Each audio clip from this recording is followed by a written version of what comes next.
j'ai découvert curieusement que toutes les familles de la Bible avaient des problèmes. Je vais commencer par vous dire que j'insiste, toutes les familles de la Bible étaient problématiques. Toutes. Commençons par la famille d'Adam, passant par la famille de Noé. Parce qu'à un moment, on pouvait penser que la famille de Noé était quand même une famille calme. Non, la famille de Noé avait des problèmes. Même Lot, qui était un homme juste, sa famille avait des problèmes. Abraham, le père de la foi, il a eu des problèmes et des soucis dans sa famille. Isaac, un homme très calme, il a eu des problèmes dans sa famille. Quand vous rentrez dans la famille de Jacob, commençant déjà par le mariage, imaginez-vous un homme qui vit dans des fiançailles avec une femme pendant 7 ans. Ça veut dire que tu la connais parfaitement. Oui ou non? Mais la nuit de noces, on t'emmène la grande sœur. Tu ne sais même pas reconnaître par la voix que ce n'est pas ton épouse. Tu passes toute la nuit avec la femme d'autrui et le matin tu sors, tu dis vous m'avez trompé. Finalement, qui est trompeur entre les deux? Et donc même chez Jacob, il y avait des problèmes. Vous quittez la famille de Jacob, vous entrez toutes les familles, j'insiste sur toutes les familles. Quand vous entrez dans la famille de Moïse, vous trouverez des problèmes. Citez-moi une famille, je vous dirai directement qu'il n'y a pas eu de famille dans la Bible dans lesquelles il n'y a pas eu de problèmes. Et donc j'ai envie de dire à quelqu'un, le fait que dans ta famille il y ait des problèmes, ce n'est pas un problème. Mais quand vous commencez à étudier les causes profondes, si vous voulez que je change ma phrase, la raison la plus fondamentale qui a fait que ces familles ont été des familles de problèmes, c'est simplement parce que c'était séparé de Dieu. Je reprends. Toutes les familles de la Bible, il n'existe pas une famille de laquelle on te dira qu'il n'y a pas eu de problème. Bizarrement, même la famille de laquelle Jésus est venu. Quand vous commencez à étudier sa généalogie, mais il y a eu des problèmes dans cette famille. Il y a eu des gens comme Ruth, il y a eu des personnes comme Rahab. Donc Jésus, même dans sa généalogie, il y a des problèmes.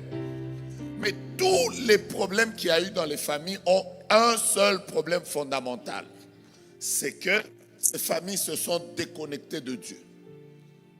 Voilà pourquoi autour d'un thème comme celui-ci, nous devons venir étudier et prier afin que Dieu épargne nos familles de plusieurs choses qui pouvaient arriver. C'est ton amen qui ne me plaît pas beaucoup. Oh, tu ne m'as pas donné le amen de quelqu'un qui croit que Dieu passera par toi pour changer ta famille.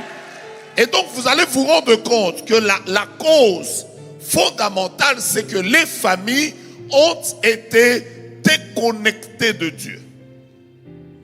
Je suis juste en train de poser les fondements de cet enseignement, famille réconciliée avec Dieu. Vous ne trouverez pas dans la Bible une famille sans problème. Il y a même eu des familles dans lesquelles il y a eu l'inceste seulement, mais à un niveau tel que c'est indescriptible. Alors aujourd'hui, permettez-moi, alors que je commence à aborder ce thème, je ne suis pas encore en train de vous parler des causes. Je ne suis pas en train de vous parler de comment Dieu a emmené des familles à se réconcilier avec lui. Comment les membres des familles se sont réconciliés entre elles. Aujourd'hui, je voudrais d'abord vous parler de quelles sont les catégories de personnes par lesquelles le diable est passé pour déconnecter les familles de Dieu. Je vais commencer par ça. Quelles sont les catégories des personnes par lesquelles le diable est passé pour déconnecter les familles? Je vais commencer directement par la première catégorie. La première catégorie, quand vous commencez à étudier les familles, vous découvrirez que les parents, je commence par les parents. Les parents sont les agents par lesquels l'ennemi est passé dans plusieurs familles pour les déconnecter de Dieu. Je vais commencer par la première famille. C'est la famille d'Adam et Ève. Comment cette famille s'était-elle déconnectée de Dieu? Tout a commencé par ceux qui étaient les représentants de la famille. Ça veut dire, c'est passé par maman qui a influencé papa et du coup, toute une famille a été déconnectée de Dieu parce que le diable est passé par les parents. Je commence déjà par lever ma main et je fais cette première déclaration. En tant que parent, homme ou femme, que Dieu fasse que tu ne deviennes pas une porte des choses négatives dans la famille. Mon Dieu, mon roi. Je pensais que quelqu'un allait lever sa main et dire, par moi, les choses négatives n'entreront pas dans la famille. Je pensais que quelqu'un allait prophétiser en disant, par moi, les choses négatives ne toucheront pas mes enfants, n'entreront pas dans ma famille. Alors que tu me dis, amen, que toute porte spirituelle soit fermée de ton côté et que le diable ne passe jamais par toi afin de pouvoir détruire la famille. Qui m'a dit le premier amen? Sois prophétique, tiens ton voisin, dis-lui, ça ne passera pas par moi. Ça ne passera pas par moi. Je vous en avais parlé la dernière fois, je reprends ça. Dans toutes les familles du monde, vous découvrirez qu'il existe plusieurs sortes de couvertures spirituelles. La première couverture spirituelle qui existe sur toutes les familles s'appelle Dieu, l'Éternel des armées. Quand vous lisez dans les psaumes chapitre 91, il est écrit: celui qui habite à l'abri de El Elyon repose à l'ombre de El Shaddai. Celui qui habite à l'abri du Très-Haut, El Elyon, repose à l'ombre du Tout-Puissant, El Shaddai. Dieu est la couverture de toutes les familles. Je prie pour ta famille. C'est quelle famille? Qu'elle soit sous la couverture divine au nom de Jésus. Bien-aimé, quand une famille n'est pas réconciliée avec Dieu, vous devez déjà savoir que ce qui se passe, c'est que cette famille n'a pas la couverture principale. Le parapluie principal n'existe pas. Et cette famille-là peut commencer à être la proie de plusieurs situations. Regardez comment le psaume chapitre 91 commence. Celui qui habite à l'abri du Très-Haut repose à l'ombre du Tout-Puissant. Je dis à l'Éternel, mon refuge et ma forteresse, le Dieu en qui je place ma confiance. Et la Bible commence par dire, c'est lui qui te délivre du filet de l'oiseleur. Ça veut dire que si Dieu n'est pas ta protection, les oiseleurs auront la facilité de te toucher. Oh mon Dieu. La Bible dit, tu ne craindras ni la flèche qui vole le jour, ni les fléaux qui traversent, les terreurs de la nuit. Quand Dieu est ta couverture, les attaques de la nuit ne t'atteindront pas. Les attaques du jour ne t'atteindront pas. Mais imaginez-vous que Dieu n'est pas votre couverture. Que les combats viennent le jour, ça t'atteindra. Que les combats viennent la nuit, ça t'atteindra. Je prie l'Éternel qu'il soit la couverture de ta famille. Mon Dieu, c'est ton amen qui ne me permet pas de prophétiser. Dieu doit être et demeurer la couverture de ta famille.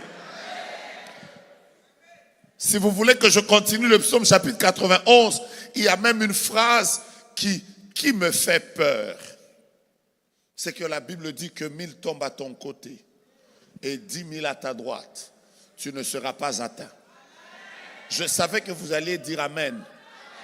Mais laissez-moi vous révéler quelque chose. Quand vous étudiez profondément ce texte, vous comprendrez qu'un homme normal, une seule personne, suivez-moi bien, une seule personne peut avoir facilement 11 000 ennemis. Ça passe ou ça casse? Je suis dans le texte. La Bible dit que 1000 tombent à ton côté et 10 000 à ta droite. Si vous essayez simplement de compter 1000 et 10 000, ça vous donne 11 000.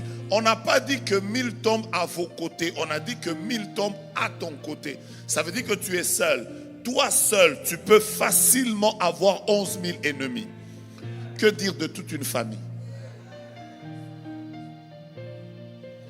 Mais une famille peut être exposée à 22 000, 30 000 personnes qui te combattent. Une seule personne peut être exposée à 1000 qui viennent du côté gauche et à 10 000 du côté droit. Heureusement, quand Dieu est la couverture, ils viendront du côté gauche. D'ailleurs, pendant que je parle, que ça tombe de ton côté gauche, et pendant que je parle, que ça tombe de ton côté droit. C'est toi à qui je viens de parler. Qu'ils viennent du côté gauche, que Dieu t'accorde la victoire.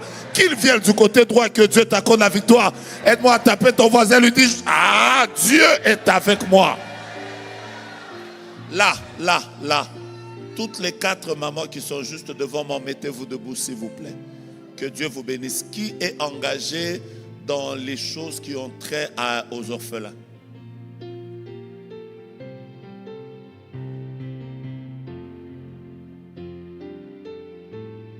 Toutes les 4. Qui connaît Blessing? C'est qui? J'ai pas entendu.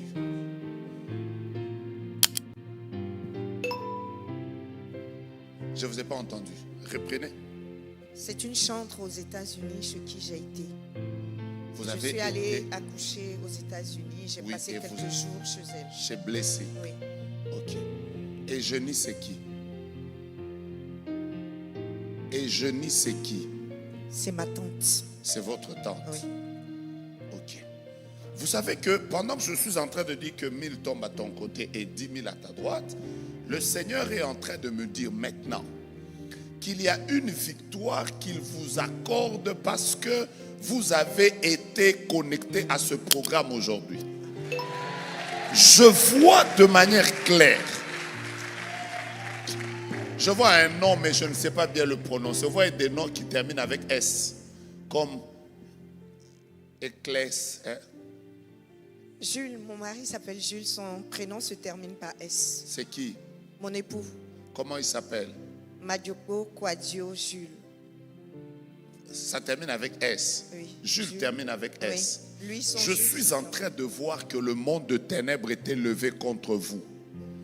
Et les personnes pour qui vous comptez devaient être touchées par des choses bizarres. Je vois clairement que le monde de ténèbres avait déjà commencé à attaquer la santé d'une personne qui s'appelle Blessing. Et cette personne a été connectée à vous. C'est une de vos filles avec laquelle vous avez prié. Mais là, pendant que je parle, si vous prenez votre téléphone et que vous l'appelez, il y a une attaque qui est en train de vouloir commencer dans son corps. J'entends clairement cancer. De 2, dans les 2 semaines et 1 jour, 2 semaines, 1 jour et 14 heures, vous deviez perdre une personne qui s'appelle Eugénie. Et là, maintenant, pendant que je vous regarde, je vois une autre personne qui compte pour vous, mais dont le nom termine avec S. Mais cette personne était comme en face des grandes opportunités d'argent qui sont bloquées. Je parle de qui?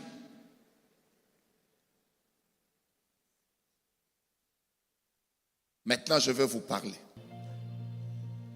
Votre présence ce soir est en train de donner la victoire à Eugénie maintenant. Elle est où, Eugénie? Elle est à Gagnoa. Elle est avec vous? À Gagnoa. Elle est à Galois. C'est là qu'elle est. Oui, ainsi parle l'Éternel. Aujourd'hui, dès que vous allez sortir d'ici, appelez-la.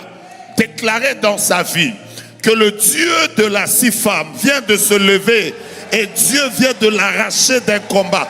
Pendant que je parle, écoutez-moi, une prophétie pour une personne peut être la prophétie de tout le monde. Ça veut dire que s'il y avait un combat dans ta famille et que quelqu'un devait être attaqué, tape ton voisin et dis-lui, à cause de ma présence ici, Oh mon Dieu, j'aime le frère qui saute. Dis à quelqu'un, à cause de ma présence ici, dans ma famille, la mort va s'arrêter. Je n'ai pas encore terminé. Je suis juste en train de commencer. Je suis en train de déclarer qu'il y a des gens qui ne mourront pas à cause de toi. Oh mon Dieu, est-ce que tu peux me donner un amen de quelqu'un qui prie au centre chrétien de transformation? Deuxièmement, blessing vient d'être visité à cause de vous. Mais vous-même, quand je vous regarde, je vois votre robe, elle a du vert à l'intérieur. Mais la robe que je suis en train de voir, elle est blanche. Mais Dieu est en train de me dire, ça fait quelques jours, je suis en train de lui demander d'entrer en prière. Yes. Yes. Le Seigneur est en train de vous demander d'entrer en prière. C'est fait. Vous savez pourquoi vous devez entrer en prière? Non, Il y a combien de temps que Dieu vous a demandé d'entrer en prière? depuis la semaine dernière. Depuis la semaine dernière, Oui. vous n'êtes pas encore entré en prière. Si, j'ai commencé. Vous avez commencé. Oui. Là, vous êtes en prière. Oui. Vous savez pourquoi? Non. Il y a une nouvelle saison qui veut commencer. J'entends prophétesse. Yes. J'entends prophétesse. Yes. En fait, Dieu est en train de vous connecter à une très forte onction. Il m'a dit qu'il vous a demandé d'entrer en prière. Yes. Parce qu'il aimerait shifter votre ministère et vous imposer dans la francophonie. Amen. Et je suis mon Dieu, mon roi, je suis en train d'entendre clairement. Il faut qu'elle prie pendant 21 jours. C'est ce qui m'a mis à cœur, effectivement. Vous deviez prier pendant 21 jours. 21 jours. Est-ce que vous savez que pendant ces 21 jours, le ciel est ouvert? Je peux voir, il y a 21 visitations Yes. dans lesquelles Dieu est en train d'introduire votre ministère. Amen. Et mon Dieu, revenez un autre jour. Je m'arrête là aujourd'hui, je m'introduis. Est-ce que Amen. vous voulez que je m'introduise comme ça? Tape ton voisin, dis-lui le ciel est ouvert.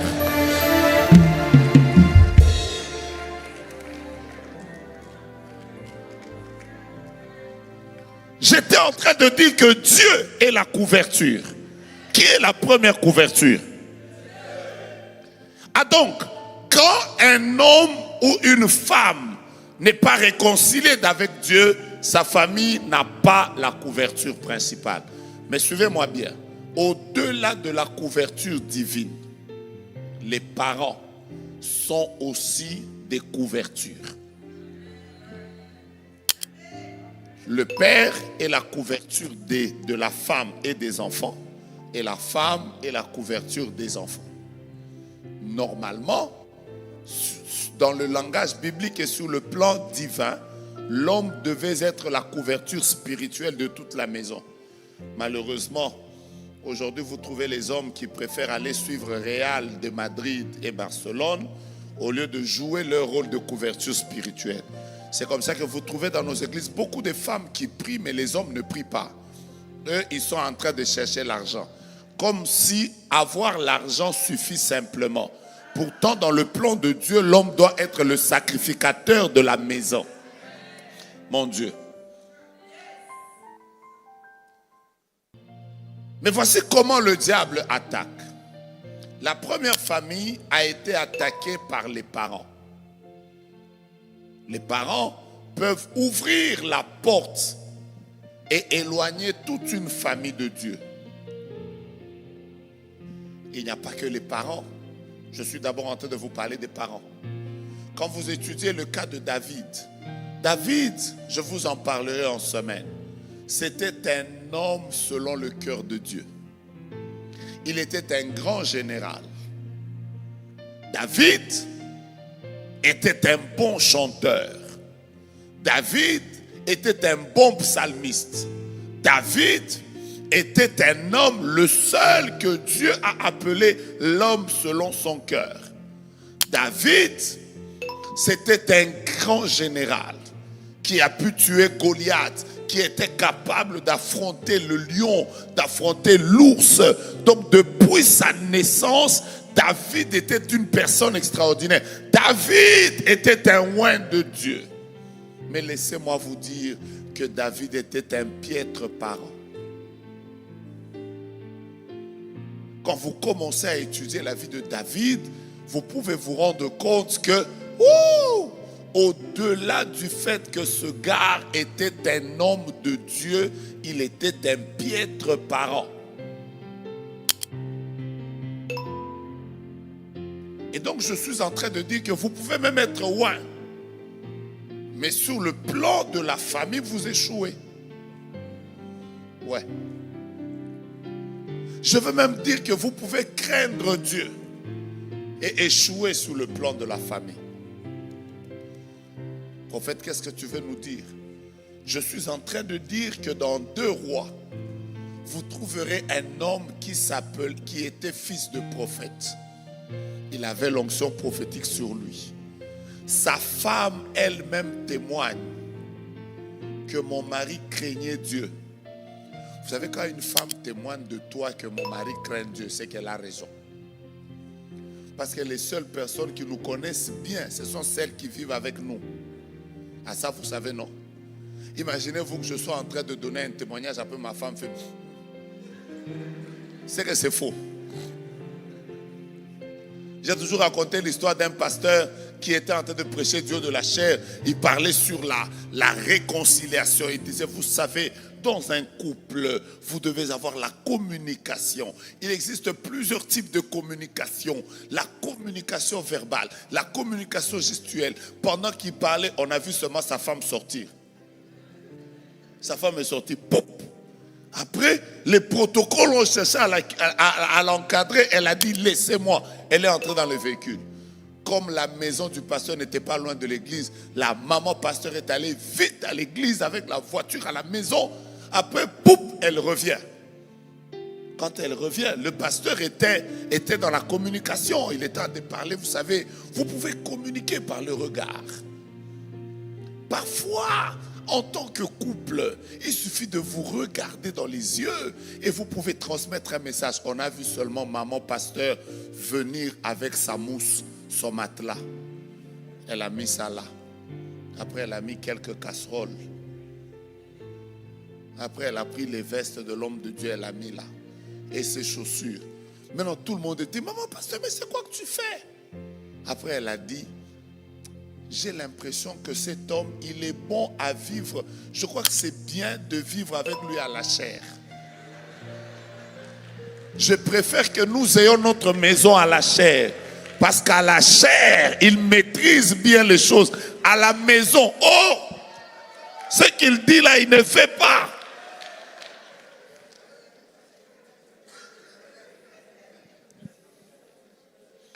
Je peux avancer? Je vous vois fâché, je peux avancer? Mais imaginez-vous que cette femme a dit à l'homme de Dieu, mon mari craignait Dieu. C'est que cet homme craignait Dieu. Mais c'est la crainte de Dieu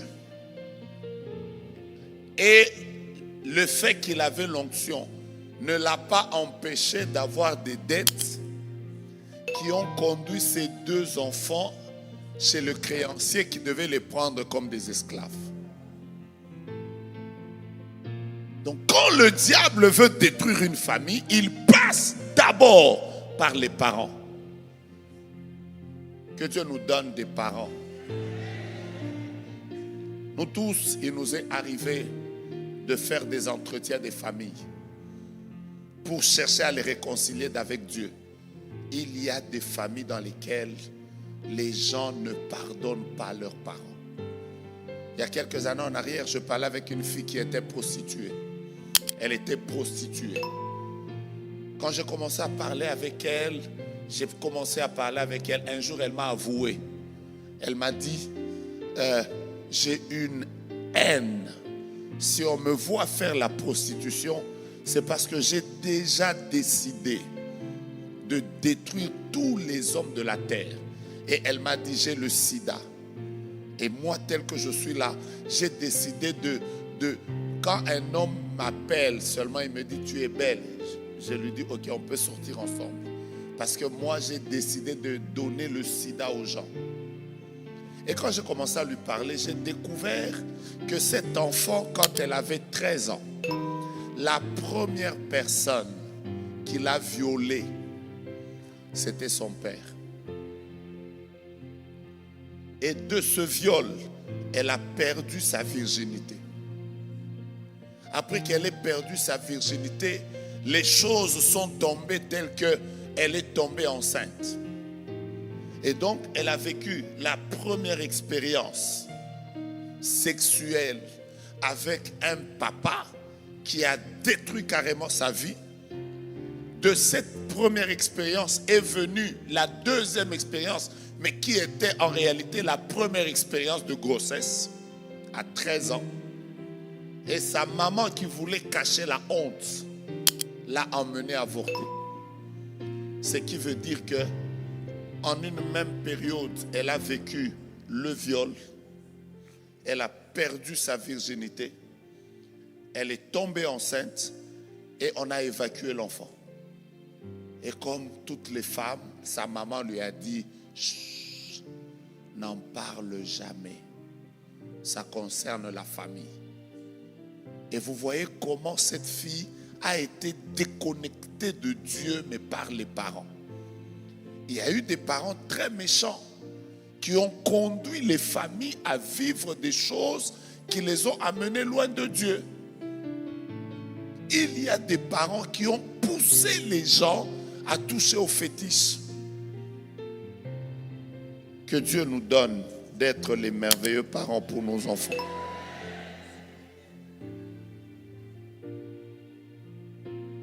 Je ne t'entends pas bien.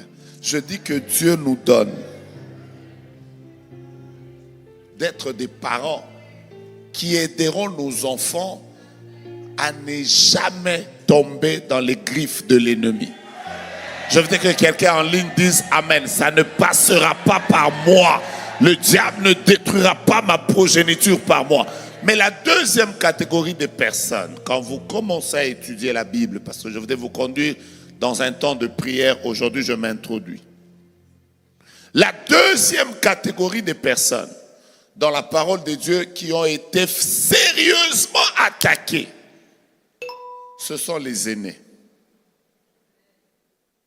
J'ai commencé par vous dire que beaucoup de personnes ont déconnecté leur famille de Dieu.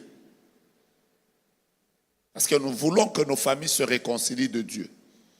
Voilà pourquoi il est important que les parents viennent prier. Bien-aimés, cette conférence est ouverte aux parents. Venez prier, venez parler à Dieu. Venez dire à Dieu, Seigneur, pas par moi. Pas par moi. Voilà pourquoi un parent comme Job comprenait son rôle de parent. Chaque fois que ses enfants venaient de la fête, il se disait, je vais faire une offrande. Parce que je ne veux pas que mes enfants soient déconnectés de Dieu. Je dois les réconcilier avec Dieu. Peut-être qu'ils ont péché. Il avait compris que lui, en tant que parent, il a un rôle spirituel à jouer pour que sa famille reste réconciliée avec Dieu, connectée à Dieu. Mais quand vous étudiez la Bible, vous découvrirez que les aînés ont joué un rôle très négatif parfois pour déconnecter les familles de Dieu et les emmener loin du Seigneur. Vous voulez que je parle du premier aîné? Je vous parlerai de Caïn. Caïn a été un aîné de famille. Le premier fruit des entrailles de Adam et Ève. La force de la vigueur de Adam, c'est Caïn. Est-ce que vous savez que c'est par l'aîné que la mort, le meurtre est entré dans la famille d'Adam? Qui était Caïn? C'était un fils aîné. C'était un fils aîné. Quand vous commencez à étudier la Bible, vous découvrirez que plusieurs aînés, où sont les aînés? Soyez bénis. Vous avez un rôle. Et faites un grand effort. Connectez vos frères et vos sœurs. Ça, c'est la mission que je vous donne. Faites un effort quand vous viendrez à la prière demain. Jouez votre rôle d'aîné. Emmenez les frères, emmenez les sœurs. Venez, même si vous viendrez dans une famille de 50 personnes. Parce que demain, je vais vous demander quelle est la famille la plus nombreuse qui est venue à la prière. Fais un effort que tu sois avec les membres les plus nombreux de ta famille. Si vous êtes à 70, viens avec 67. au moins. Quand vous commencez à étudier les aînés, vous trouverez par exemple dans la famille de Jacob. Jacob avait plusieurs enfants. Mais l'enfant qui a créé des problèmes, le premier qui a créé des problèmes, vous le connaissez? Il s'appelle Ruben. Papa avait des concubines ou encore les servantes de ses mamans avec lesquelles il avait fait des enfants. La Bible déclare, Ruben est allé monter sur la couche de son père. Et donc, même quand Jacob commence à bénir les enfants, je suis dans Genèse chapitre 49, il dit à Ruben, c'est presque le seul enfant qui n'a presque pas béni. Parce qu'il a dit à Ruben, tu n'auras pas la prééminence. Donc, Ruben a privé à sa descendance la prééminence parce qu'il était la porte de la déconnexion de toute une famille de Dieu. Que Dieu protège tous les aînés qui sont ici. Que Dieu protège vos garçons aînés. Que Dieu protège vos filles aînées. Que Dieu protège les aînés. Voilà pourquoi dans nos familles africaines, parfois, vous avez l'impression que les parents sont durs avec les aînés. Ils poussent les aînés à étudier. Ils poussent les aînés à travailler. Ils poussent les aînés à être modèles. Parce que les aînés, sont des grandes portes par lesquelles les bonnes choses peuvent entrer dans la famille et les mauvaises choses peuvent entrer dans la famille. N'oubliez jamais que les aînés sont comme la tête de la locomotive. Pour moi, les aînés sont comme des aiguilles. Pour qu'un habit soit cousu, il faut qu'une aiguille entre dans l'habit et que les fils commencent à suivre. Les aînés passent par tout ça. Mais quand vous étudiez la Bible, vous découvrirez qu'une des catégories qui a servi à déconnecter les gens de Dieu, ce sont les aînés. Je prie encore pour les 4 personnes les plus sensibles de ce programme. Que Dieu protège les aînés. Si vous avez un aîné, quel que soit son âge, que Dieu le protège. Qu'il soit homme, qu'elle soit femme, qu'elle reçoive la sécurité, la protection, la couverture divine. Tu ne m'as pas donné le meilleur des Amen. Et si tu es aîné dans cette salle, je dis que, et je le répète, déclare avec moi, le diable ne passera pas par moi.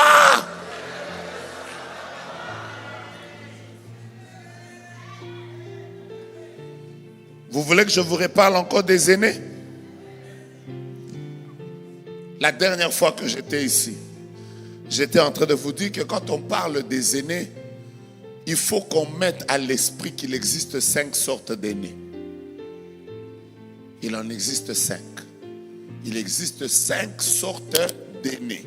Parce que quand j'ai dit que le diable passe beaucoup par les aînés, vous risquez de penser qu'il ne s'agit que de vous. Il existe 5 sortes d'aînés. Je peux y aller? La première sorte d'aînés, ce sont ceux qu'on appelle les aînés biologiques. Les aînés biologiques, vous le savez, c'est ces personnes qui sont de manière chronologique. Elles sont venues avant. C'est elles qui sont nées avant. Chacun de nous a eu un aîné. Moi et mon épouse, quand je dis nous avons un fils aîné. Un fils aîné. Dieu a voulu que notre premier enfant soit un garçon. Il y en a qui ont commencé par des filles. Pendant que je parle, l'Esprit me dit, communique à toutes les femmes qui ont des problèmes de maternité la grâce de pouvoir avoir des enfants dans les jours qui viennent. Alors, les aînés biologiques existent. Mais il n'y a pas que les aînés biologiques. Il existe aussi des aînés circonstanciels. Ça veut dire de par le départ, il n'était pas aîné. Mais une circonstance a fait qu'ils se sont retrouvés aînés. Est-ce qu'il y a des aînés comme ça? Vous? Pourquoi? Vos 2 grands frères sont partis. Vous voyez? Ça, c'est un aîné circonstanciel. Ça veut dire que normalement, sur le plan chronologique, ce n'est pas lui qui est né. Mais les événements ont fait que ceux qui étaient devant sont partis et ils se retrouvent de manière circonstancielle aînés. Il existe des aînés comme ça. Et donc quand je suis en train de parler des aînés, ne pensez pas que je ne parle que de ceux qui de manière chronologique sont nés avant. Je parle aussi des aînés circonstanciels. Troisième sorte d'aînés. Si vous voulez étudier les aînés, vous découvrirez qu'il existe même des aînés qui viennent des familles recomposées.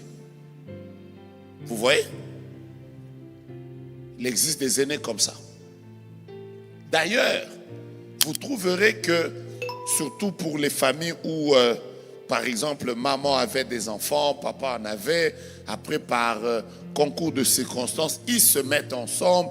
Il y a des personnes qui se retrouvent aînées, venant de telle famille, se retrouve qu'il est aîné. Des aînés comme ça existent. La quatrième catégorie, c'est qu'il existe des personnes qui, sur le plan chronologique comme ça, elles ne sont pas aînées. Mais elles se retrouvent, c'est elle le premier garçon de toute une famille. Peut-être de manière chronologique, il est né quatrième. Mais c'est lui le premier garçon. Moi, par exemple, dans ma famille, celle qui vient avant moi, qui est mon aîné, c'est une femme. Et je me retrouve être le premier garçon d'une famille. Pas seulement que je suis le premier garçon de la famille, je suis le premier garçon du premier fils de mon grand-père. Et donc je me retrouve être l'aîné des garçons de ma famille et l'aîné des garçons de toute la grande famille. Mais je suis aîné. Qui est aîné comme ça? Mais il y a des personnes qui sont aînées des filles. Tout le monde, c'est toi qui as commencé la série des filles. Tu es peut-être septième de la famille. S'il faut quand même dire que les parents de l'époque aussi avaient des enfants. Pas plus tard que hier, j'ai entendu, on présentait quelqu'un, on a dit, il est deuxième d'une famille de 11 personnes. J'ai dit, quoi? Donc la maman là n'avait rien d'autre à faire à part 11 comme ça. J'ai dit, le ministère d'accoucher là, c'était très fort à l'époque. Récemment, quelqu'un m'a dit, oh non, moi aussi je veux mettre des enfants au monde comme ma mère. Je lui ai dit, hey, ta mère là, on l'a épousée à 16 ans. Elle a accouché à 16 ans. Toi, tu en as 34. Maman, tu vas aller au ciel avant le temps. Il faut calmer les entraînements. Bon, est-ce que je t'ai dit à toi? J'ai parlé à la sœur là. Alors maintenant, il existe une cinquième catégorie d'aînés. Ce sont les aînés prophétiques. Voici la différence entre les aînés biologiques et tous les autres aînés et les aînés prophétiques. Les aînés prophétiques peuvent en réalité ne pas être des aînés biologiques, mais la plupart des grandes choses que Dieu veut commencer dans la famille, il les commence par eux.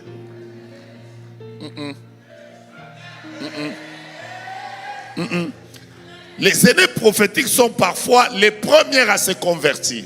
Elles sont les premières à avoir frayé un chemin.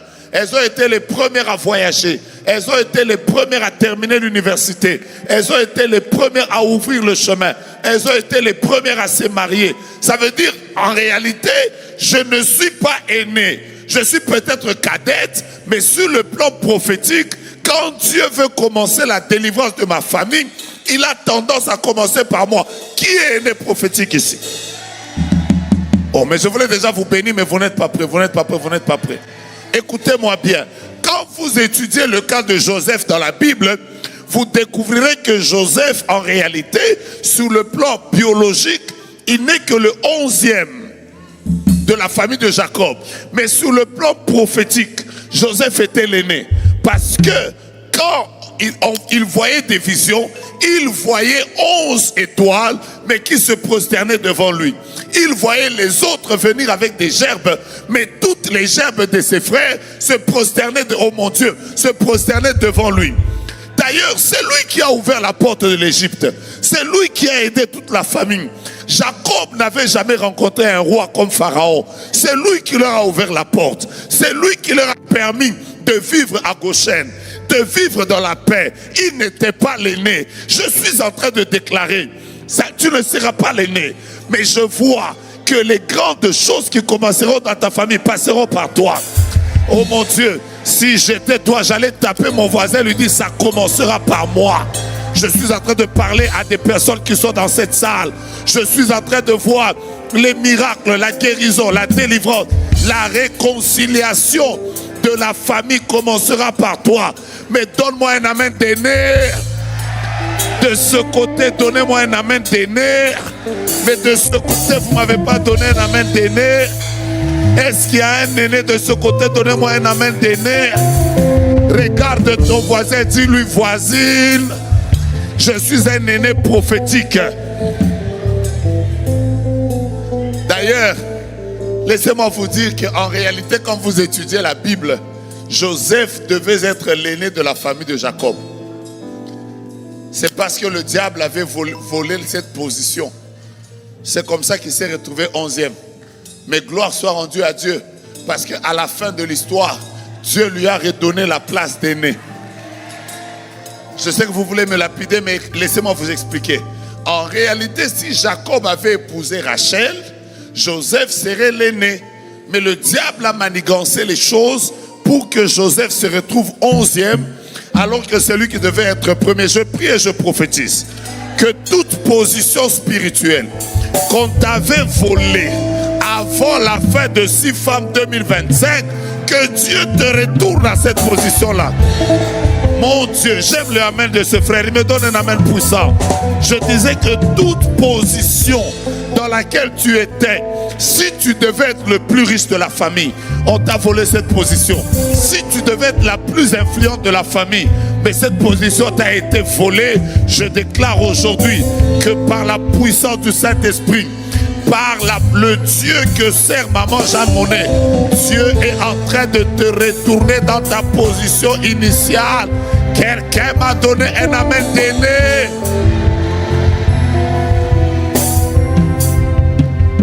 Je termine par la dernière catégorie qui est très combattue. La dernière catégorie que le diable combat beaucoup pour déconnecter une famille de Dieu, c'est souvent les personnes sur qui il y a des grandes promesses de Dieu. La première aujourd'hui, je vous ai parlé des parents. Est-ce que vous êtes d'accord avec moi? La deuxième catégorie, je vous ai parlé de qui? Des aînés. Les aînés sont très combattus pour déconnecter les familles de Dieu. Voilà pourquoi quand nous parlerons de la réconciliation avec Dieu, il faut que vous compreniez quel est votre rôle en tant qu'aîné que vous devez jouer pour que Dieu puisse emmener vos familles à la réconciliation. La dernière catégorie, ce sont les personnes sur qui il y a beaucoup de promesses de Dieu. Je peux vous donner plusieurs personnes, mais je m'arrête par une seule aujourd'hui. Est-ce que vous connaissez Judas? Jacob avait 13 enfants. 12, si je dois compter Dina, ça fait 13. Donc il avait 12, 13 enfants. Et il y a eu un enfant qui est venu, parce que tous les enfants, quand ils naissaient, la maman se plaignait. Léa met au monde Ruben, elle dit, oh non, mais je pense que mon mari ne m'aimera. Après, l'homme ne l'aime pas. Le deuxième enfant vient, elle dit, bon, ouais, cette fois-ci, il s'attachera à moi. L'homme ne s'attache pas toujours à elle. Après le troisième enfant. Mais quand elle a pris la décision, elle a dit non, le dernier enfant, cette fois-ci, je louerai le Seigneur. Elle a appelé Judas. Judas signifie louange. C'était déjà un enfant qui était venu comme avec une mission d'emmener l'adoration et la louange dans sa famille. Quelqu'un est avec moi? Et plus tard, quand vous lisez Genèse chapitre 49, vous découvrez que Judas, c'est sur lui qui avait la promesse de la royauté. Il est écrit, le trône ne s'éloignera pas de Judas jusqu'à ce que vienne le Shiloh. Judas était quelqu'un qui avait le sang royal, un ADN royal. Il était appelé à vivre la royauté divine. Par lui, toute une famille devait être une famille des rois. Vous êtes avec moi? Mais comment on l'a déconnecté de sa destinée? On l'a fait tomber dans l'inceste. On l'a fait tomber dans l'inceste. Judas s'est retrouvé sortir avec l'enfant. Qu'est-ce que je dis? La femme de son enfant qui s'appelait Tamar. Vous comprendrez que le principe est le même. Il suffit de t'éloigner de Dieu, on détruit ta famille. Vous avez compris, non? Voilà pourquoi comprenez bien ce thème. Famille réconciliée d'avec qui? Alors on l'éloigne de Dieu, on le déconnecte de Dieu. Quand il se déconnecte de Dieu, c'est fini. Qu'est-ce qu'il va faire d'autre? Qu'est-ce qu'il va faire d'autre? Il se retrouve, il met au monde. D'ailleurs, les grossesses comme ça, incestueuses. Au lieu d'avoir même un seul enfant, il en a deux. Quelle grâce. Et parmi les enfants, il appelle un pérette. Parce que les enfants étaient nés. Mais après, vous allez vous rendre compte, quand vous commencez à étudier la vie de Judas, vous allez découvrir que Judas n'a pas seulement déconnecté une seule famille. Il a déconnecté des générations de la royauté. Je suis avec vous. Lisez 2 textes et je termine par là. Après, on va prier le Seigneur et je vais que nous puissions poser des actes prophétiques tout à l'heure. C'est le premier jour. Qui est avec moi? Je vous vois du coup fâché. Qui est avec moi? Deutéronome chapitre 33. C'est les 2 textes que je vous lis rapidement et vous allez comprendre que Dieu doit nous réconcilier.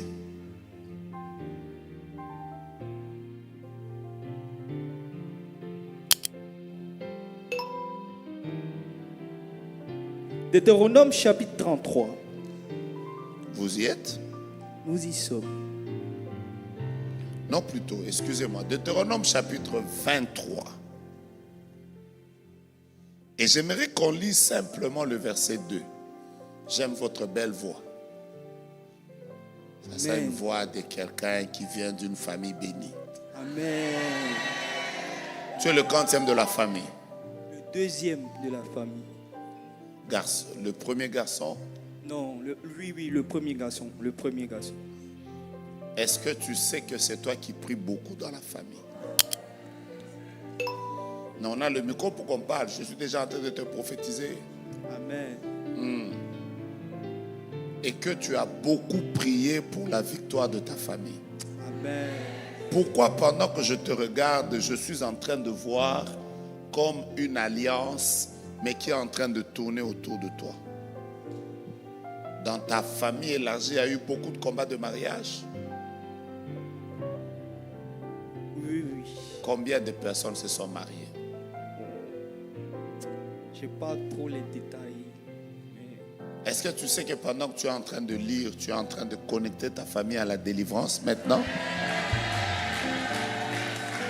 Lis d'abord, lis d'abord, lis d'abord. Amen. Deutéronome 23, verset 2. Attends.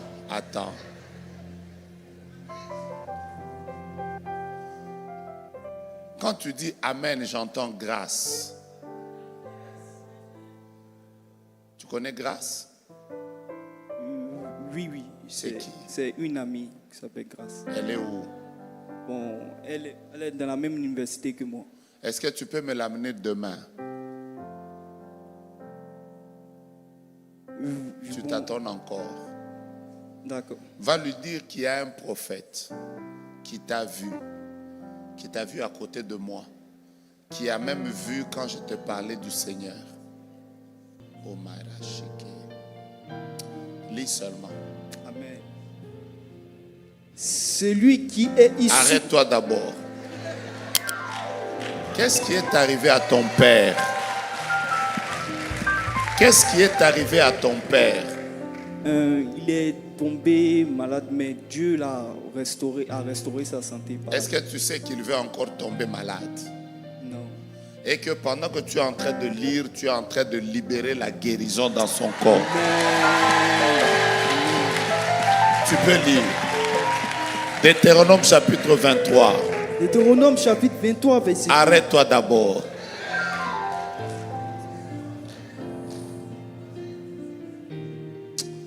Lis seulement. Hein. Les gens ne veulent pas que je te dise les choses. Amen. Deutéronome 23, lisons le verset 2. Lisons ça. Verset 2. Celui qui est issu d'une union illicite. Écoutez comment Judas a déconnecté sa famille de Dieu. La Bible dit celui qui est issu d'une relation illicite N'entrera point dans l'assemblée de l'Éternel. n'entrera point dans l'assemblée de l'Éternel. Même sa 10e génération Même sa 10e génération. n'entrera point dans l'assemblée de l'Éternel. Suivez bien. En réalité, il y avait une loi en Israël. Quand tu as fait un enfant bâtard,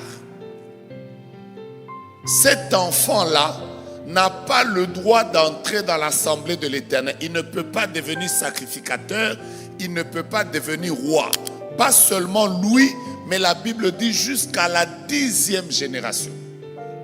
Donc Judas a déconnecté 10 générations de Dieu.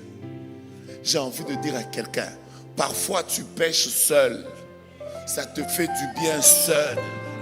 Mais ce que tu ne sais pas, c'est que tu viens d'entraîner 10 générations dans la malédiction. Et dis d'abord à ton voisin,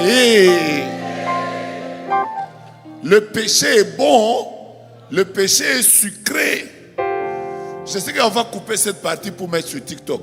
Je répète, le péché est bon, il est sucré, mais ses conséquences,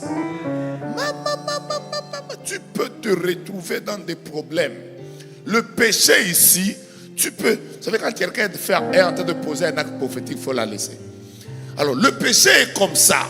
Tu peux te retrouver 10 générations. Donc, le gars, quand il sortait avec la prostituée, il était content des bisous qu'il recevait. Mais lui, ce qu'il ne savait pas, c'est que 10 générations venaient d'être privées de la royauté. Dis d'abord à ton voisin, est-ce que tu comprends? Mon Dieu, mon roi, je sens la grâce de Dieu, je sens la grâce de Dieu, je sens la grâce de Dieu, je sens la grâce de Dieu. 10 générations. Donc tu déconnectes ta famille. Ça ne s'arrête pas à ta famille, tu déconnectes 10 générations. C'est comme ça que vous ne verrez jamais un enfant de Judas qui est devenu roi. Terminons avec ce texte. Ruth chapitre 4. Ruth chapitre 4. Lisons le verset 23. Ruth chapitre 4. Je termine par ça. Je sens la présence de Dieu ici. Ruth chapitre 4. Ruth chapitre 4. Ruth chapitre 4. Verset 23. Vous êtes en train de me provoquer. Quand vous parlez là, j'entends des messages. Mon Dieu. 8 chapitre 4, le verset Mon 22. Dieu, mon roi, mon Dieu, mon roi. Attendez, je suis en train de vous le donner avec beaucoup de précision. Seigneur, ne permets jamais que je déconnecte les enfants, mes petits-enfants, mes arrière-petits-enfants de toi. Je suis un agent de réconciliation. Permets-moi que ma famille soit réconciliée avec toi, s'il te plaît. S'il te plaît, s'il te plaît, je te le demande. Je te supplie. J'aimerais que tu me fasses grâce au nom de Jésus-Christ. Est-ce que vous êtes là? Ruth chapitre 4. Si ça ne vous dérange pas, commençons par le verset 18. Amen. Écoutez comment c'est beau. Amen. Les bien-aimés seront en train de vous citer les noms. Dès qu'ils vous citent les noms, vous faites 1. Dès qu'ils vous citent les noms, vous dites 2. On peut y aller? Commençons par Judas lui-même. Judas, quel était le fils que Judas avait eu avec... comment il s'appelait? Péré. Il s'appelait Péré. Ok, Péré, on y va. Judas. Moi, j'ai dit Judas. On y va. Erson. Non. Voici la postérité. Voici la prospérité de Péré. Péré. Péré engendra Esron. Esron engendra Ram. Ram engendra Aminadab. Aminadab engendra Nachon. Nachon engendra Salmon. Salmon engendra Boaz. Boaz engendra Obed. Obed engendra Isaïe. Et Isaïe engendra David. Qui comprend avec moi pourquoi David est devenu roi?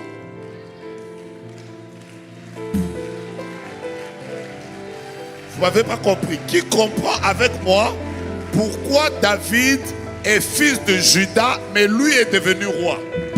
Pourquoi le papa de David n'est jamais devenu roi?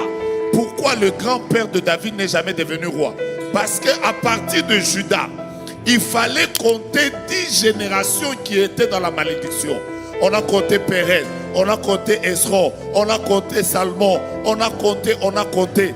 Quand c'est arrivé à 10, Dieu a dit, la loi de la malédiction vient de s'arrêter. Maintenant, je commence une autre série de réconciliation avec moi.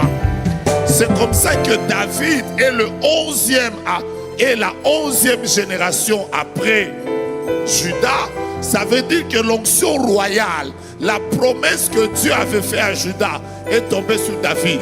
Et depuis que David est devenu roi, la royauté n'a jamais plus quitté la famille de Judas.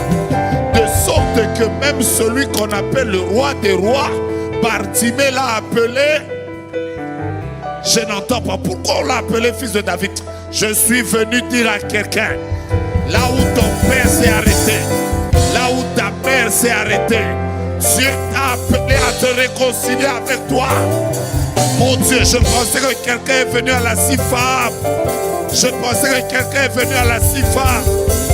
Dis à 3-4 personnes, ça va commencer par moi. Cette année, Dieu est en train de réconcilier des familles. David, c'était réconciliateur de la famille avec la royauté. Je répète, David, c'était réconciliateur de la famille avec la royauté. Ce qu'on vous a volé, ce qu'on vous a privé, ce de quoi vous avez été déconnectés, Dieu va vous restaurer. Mettez-vous debout. Mettez-vous debout. Maria Sakiriosa. Écoutez-moi, j'aime cette atmosphère. À partir de maintenant, tu vas commencer à prier prophétiquement. Tu vas commencer à prier prophétiquement en tapant les mains. Tu seras en train de dire, Seigneur, réconcilie ma famille avec le bonheur. Réconcilie ma famille avec la gloire. Réconcilie ma famille avec la bénédiction. Réconcilie ma famille avec Dieu. Réconcilie ma famille. Réconcilie ma famille. C'est la CIFAM 2025. C'est la CIFAM 2025. C'est la CIFAM 2025. C'est la CIFAM 2025. Je voudrais te voir en train de déclarer, oh mon Dieu, oh mon Dieu, oh mon Dieu, oh mon Dieu, oh mon Dieu, oh mon Dieu, oh mon Dieu. Fais-le, fais-le, fais-le, fais-le. Oh mon Dieu. Père, il est temps que tu nous réconcilies. Réconcilie-nous avec toi. Réconcilie nos familles avec toi. Réconcilie nos familles avec la gloire. Réconcilie nos familles avec la richesse. Réconcilie nos familles avec la bénédiction. Réconcilie nos familles avec la gloire. Réconcilie nos familles. Alléluia. Père, il est temps que tu nous réconcilies avec nos familles. Au nom de Jésus-Christ de Nazareth. Adonai, Maria Bashakela Baba. Je t'appelle, je t'appelle, je t'appelle, je t'appelle. Je t'appelle, je t'appelle, je t'appelle, je t'appelle. Je t'appelle, je t'appelle, je t'appelle, je t'appelle. Je t'appelle, je t'appelle, je t'appelle, je t'appelle. Je t'appelle, je t'appelle, je t'appelle, je t'appelle. Oh, Maria Bashakera, Irebaya Baba Baba, Anabera Kelosaya, Irebo Shakara Baya Baba, Irabaya Karaba. Est-ce que nous pouvons prier? Est-ce que nous pouvons parler à Dieu? Est-ce que nous pouvons prophétiser? Est-ce que nous pouvons élever Jésus? Est-ce que nous pouvons déclarer: j'aime ta manière de prier, j'aime ta manière de prier, j'aime ta manière de prier, j'aime ta manière de prier.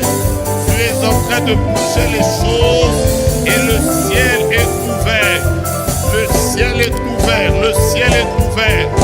Dieu est sur le point de faire éclater sa gloire dans ta vie et dans ta maison.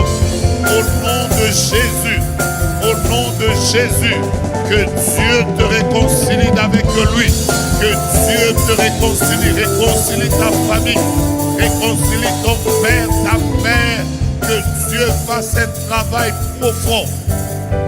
Au nom de Jésus. Bien-aimés, avant que nous ne puissions continuer, pendant que la servante de Dieu est en train de poser cet acte prophétique, je le sens. Qui a sa sœur? Sa sœur, j'entends un nom comme Virginie. J'entends un nom comme Virginie. Je répète, j'entends un nom comme Virginie. Virginie. Elle est où? Je n'entends pas.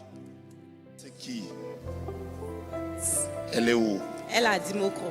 Ok. Qu'est-ce qui se passe? Elle a quel âge? Elle a 43 ans. 23 ans. 43.